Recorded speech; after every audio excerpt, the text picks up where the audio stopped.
Depuis sa création, Rome s'est nourrie de ses conquêtes, ce qui l'a amené à fonder un immense empire. Comment convaincre les populations vaincues du bienfait de la civilisation romaine? Au second siècle, l'Empire compte une quarantaine de provinces qui se répartissent en deux catégories. Les provinces sénatoriales totalement pacifiées et les provinces impériales où la présence de légions reste nécessaire. Parmi ces provinces, l'Égypte tient un rôle important en tant que grenier à blé de l'Empire.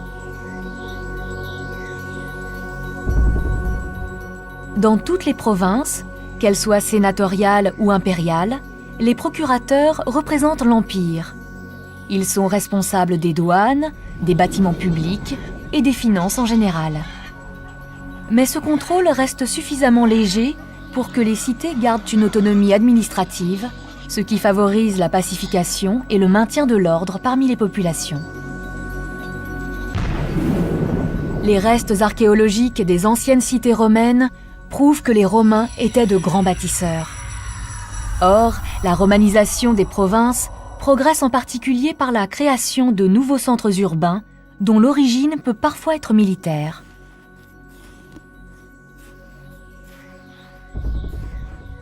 La présence de camps romains entraîne le rapprochement des populations locales, comme ici à Vindolanda, à la frontière de l'Écosse et de l'Angleterre, où un village s'est greffé au camp initial, attirant les marchands et les artisans.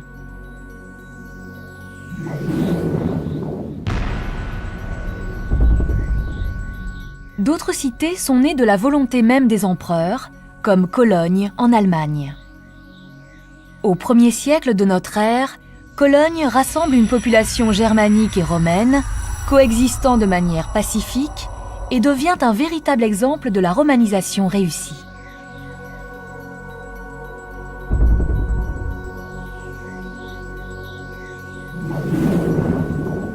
Enfin, certaines cités sont bâties par des colons.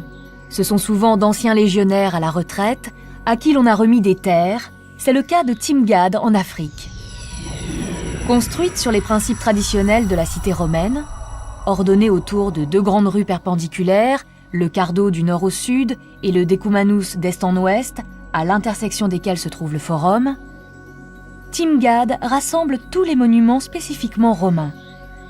Les temples, le cirque, le théâtre, les arcs de triomphe et surtout les bains publics que l'on appelle les thermes, indispensable élément de la civilisation romaine et qui suppose une maîtrise totale de l'eau grâce entre autres à la construction d'aqueducs.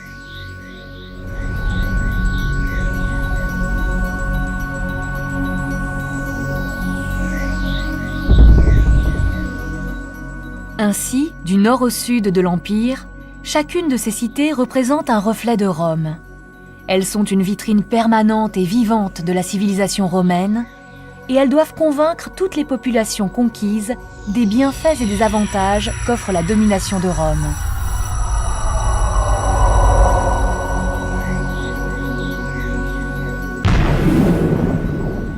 Cependant, loin d'écraser les spécificités provinciales, Rome absorbe les cultures et les religions locales et agit de la même manière avec les hommes. Les riches provinciaux sont sollicités par l'administration impériale et sont accueillis au Sénat. Certains d'entre eux deviennent empereurs. Claude vient de la province gauloise, Trajan vient d'Hispanie, Septime Sévère est africain. Peu à peu, la citoyenneté romaine se propage. Et en 212, l'empereur Caracalla l'accorde à tous les hommes libres de l'Empire. Cependant, la paix apportée par les Romains a un prix. Les ressources des provinces sont innombrables. Minerais d'or, d'argent, de fer, de plomb sont extraits et importés, tout comme les ressources agricoles. Blé, vin, huile, légumes, épices. Objets d'artisanat, marbre, chevaux pur sang, bois précieux, ambre, parfums sont acheminés par bateaux entiers. Enfin, de toutes les provinces affluent des contingents d'esclaves, indispensables à la vie romaine. Toutes ces richesses convergent immanquablement vers le même point, la ville lumière, la capitale du monde, Rome.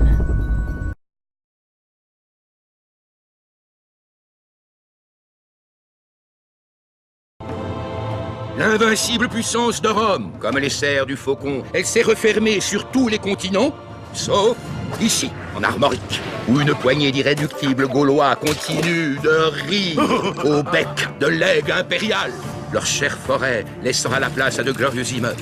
Encerclés par la civilisation romaine, ils seront condamnés à s'adapter ou à disparaître. Comment vas-tu appeler ta glorieuse cité? Le domaine des dieux. Un bras raccourci, il faut qu'on te parle. Il est en réunion. Je peux prendre un message? Et qu'est-ce qu'on peut faire pendant un mix? Place à la civilisation. Leur forêt, on va la déboiser. Moi, j'ai bien une idée, mais je suis sûr que vous n'allez pas vouloir. Et si on collait aux Romains une bonne raclée générale? Voilà, c'était ça mon idée. Tout le monde a été servi, les enfants? Non. Des civils. Un moyen de se débarrasser des civils sans taper dessus. Je vous ai compris! À propos de quoi? D'une manière générale, je vous ai compris. Vous le faites à combien? Un cher carotte. Prix spécial domaine des dieux, 40 sesterces. J'achète. Vous êtes devenus une bande d'imbéciles cupides. Bon, on était déjà des imbéciles bien avant les Romains. Ouais! Les Gaulois veulent vivre comme des Romains. Son plan se déroule 1000 fois mieux que prévu. Il y a un village à raser. Vous vous fourrez le doigt dans l'œil jusqu'au Cubitus. Raison. La ferme Cubitus. Chargez! Ne passerez pas! Le barbu, tu dégages. Il faut voir aussi le bon côté, la motivation reste intacte. Et ça, c'est formidable.